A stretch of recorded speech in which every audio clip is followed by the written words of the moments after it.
And his excuse happens to be his supposed deep feelings for Ai as a quote-unquote daughter of his.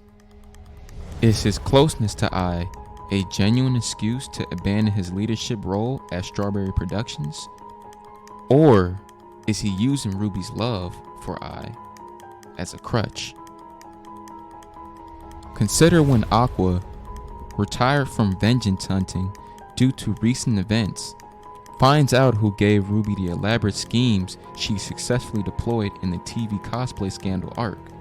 He confronts Ichigo about his meddling with Ruby and sharply states that his actions against Strawberry Productions are unforgivable, all for Ichigo to conveniently use Ai's death in his supposed revenge fantasy as an excuse.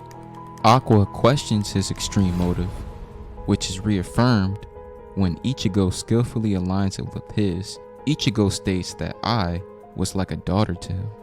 Ichigo is not only overstepping his boundaries, giving Ruby salacious advice to move faster in her pursuit to be an idol, but he also aligns his goals with her and Aqua, shrewdly mirroring both their guilt in convincing fashion. He pretends to share similar interests, desires, or objectives with Aqua and Ruby, creating a false sense of common ground and understanding. By doing so, he gains Aqua and Ruby's trust and confidence, making it easier to influence their thoughts, decisions, and actions. But what if I told you Ichigo Saito himself should be held in suspicion as a possible conspirator or co-conspirator in Ai's death? What if this revenge motive of Ichigo was just a convincing lie to throw Aqua's focus off from him as a possible suspect? Because later on, when Aqua shares the new information surrounding his biological father's alleged death, he eases Ichigo to be at peace rather than stressing any further about revenge. Ichigo laughs at the notion and pokes holes in Aqua's findings. Then, abruptly, Aqua's temperament is shifted into a wild hysteria, while voicing his internal conflicting denial of the reality brought forth by Ichigo. This method is his way of overwhelming and distressing Aqua's state of mind to make him question his sense of reality while emotionally destabilizing him. Ichigo then ends his encounter with Aqua with these words, and then heads off as his traumatized state ensues in a deep trance, talking to his alter egos that placate his recommenced personal vendetta. And oh yeah, unfortunately, he then wantonly offends Kana by accident. Aqua went from 0 to 100 in the instant Ichigo revealed what he revealed.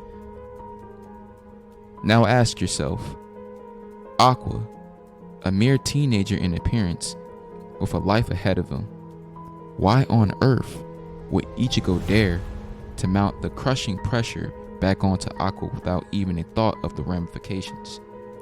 Is he trying to assist Aqua in his quest to avenge Ai's death? Or was this an intentional act to coerce Aqua into an orchestrated plan that he's already in the know of? One at least has to question Ichigo, as the adult, what his idea of responsibility is at this point. Also, did you know Ai called her baby daddy on a whim and never disclosed her address to him because she was interrupted? Here's what we know. She once overheard Aqua inquiring about him, and Ichigo forbade her not to get into any scandal like calling Aqua and Ruby's father. I wonder which news hatched first. Was it Aqua or Ichigo? Many think Aqua, but could it have been Ichigo planting this seed to grow into Ai's mind in the first place? Ichigo, as an established, legendary recruiter in showbiz, will understand the history of his suspects and therefore the cognitive aspects of his higher talent. And that means he will be a skilled programmer, handling them like robot slaves. In other words, Ichigo is a master in the art of mind control. Ichigo understands his subjects' weaknesses and strengths, as he is a strategic mastermind. He said I was going to be an unfit parent. He called Ruby an underground idol, insinuating that if she was in a scandal, not one rag would care to pick up the story because she is a nobody. And for Aqua, he had thought he was wiser than to be a fool, believing that his father was dead. Ichigo makes demeaning remarks or gives compliments that trigger impulses that keep them off balance and emotionally dependent on his help. In the case of Ruby and Aqua, he is skillfully able to shift their emotional temperaments by activating triggers within them that propel the character he wants to bring forth. And these triggers are activated based on deep-seated traumatic memories, creating unfilled voids that fragment the mind in an emotional state of instability and brokenness. Hey, wasn't there talk about brokenness and orphans mentioned in chapter 67, particularly by Kandaichi, the founder of Lalala Theatrical Company?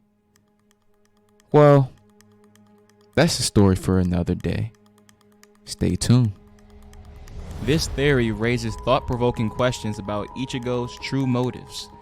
Let us know if you agree with our opinions and ideas about complexities of Ichigo Sato's character and his hidden agenda in the story.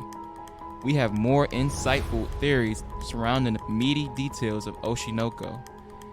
If you found this analysis intriguing, don't forget to like, share, subscribe, or comment below.